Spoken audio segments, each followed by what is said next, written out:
Uma forma de lidar com a crença limitante é você buscar a intenção positiva dela.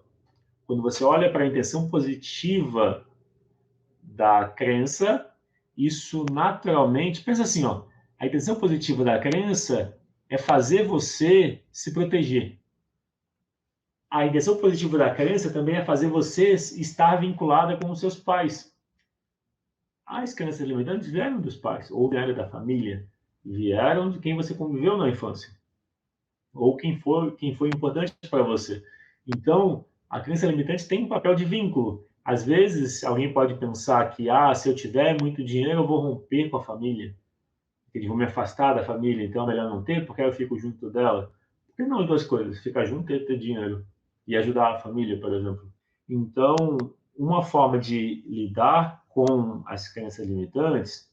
Então, olha que interessante. As crenças limitantes se baseiam no medo. Medo de que algo negativo, qualquer que seja, vá acontecer porque você tem dinheiro. Certo? Então, uma coisa que se pode fazer como exercício é listar os seus medos. Lista os seus 10 maiores medos em relação ao dinheiro. Se faltar medos em relação ao dinheiro, completa os 10 medos pensando em outros medos. Medo de faltar dinheiro, medo de perder, medo de ser roubado, medo de sofrer violência por ter dinheiro, medos sobre o dinheiro. Quando você lista os medos, depois você lista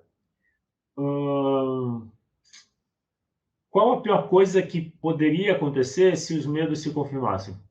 Então, o seu medo aconteceu. Aquilo que você mais temia aconteceu. E é o que acontece. Quando a gente tem medo, a gente atrai aquilo que a gente tem medo. Então, aquilo que você temia, você atraiu. E agora? O que você faz com isso? Qual a pior coisa que pode acontecer com o seu medo? Aí você anota a pior coisa. Quando você pensa na pior coisa, o próximo passo é pensar como você vai lidar com isso. Aconteceu o seu maior medo, aconteceu a pior coisa a partir desse maior medo, e agora? O que você faz com isso? É interessante fazer o exercício do medo, porque assim você completa o que o medo quer de você. O medo que tem a ver com a crença limitante sobre o dinheiro, ele quer que você se proteja e se prepare. Então, quando você pensa no medo, pensa na pior coisa que poderia acontecer, ligada ao medo, e depois pensa no que você faria com a pior coisa, você fica com mais facilidade de lidar com o medo. Porque quando você olhou para o medo e pensou que ele vai acontecer e pensou em alternativa, você atendeu a necessidade que o medo estava trazendo. O medo só quer que a gente se proteja. Quando você pensa no que traz medo, você está pensando em alternativas, pensando em como lidar, pensando no que você faria. E, bom, esse é um caminho. É uma forma de lidar com medo. Uma outra forma, eu vou listar 3, é pensar no positivo do medo. Aí eu falei, o positivo do medo é a proteção. Faz sentido que o positivo do medo é a proteção? O medo faz a gente pensar antes de agir. O medo faz economizar. Alguém comentou que a mãe economiza muito. É possível que essa mãe tenha medos e que o medo da escassez, essa mãe pode ter passado por privações no passado. E a consequência dessas privações faz ela economizar. Economizar tanto quanto possa.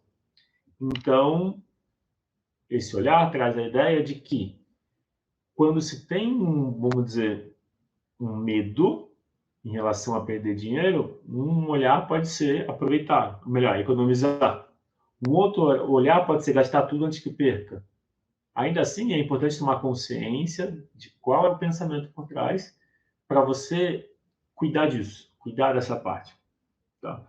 E uma terceira forma de lidar com medo, lidar com o dinheiro, com as dificuldades com o dinheiro, ou seja, crenças limitantes, é mudar a relação com os pais. Se você levar a aceitação para a relação com os seus pais, olhar para eles com gratidão, independente de como eles sejam. Quem comentou que a mãe guarda todo o dinheiro e que não usa, etc., que é muito mesquinha, então aí tem um julgamento. Isso é negativo para a pessoa que está falando. Talvez ela não consiga perceber que o julgamento afeta ela. Quando a gente percebe que o nosso julgamento afeta a gente, a melhor coisa é abrir mão deles e começar a olhar os pais como certos. do jeito que eles são, e se colocar no lugar deles. Por que será que a mãe, nesse caso, é tão cuidadosa com o dinheiro que não gasta em situação nenhuma, por exemplo? E quando se coloca no lugar do outro, fica mais fácil de entender e de lidar com a situação.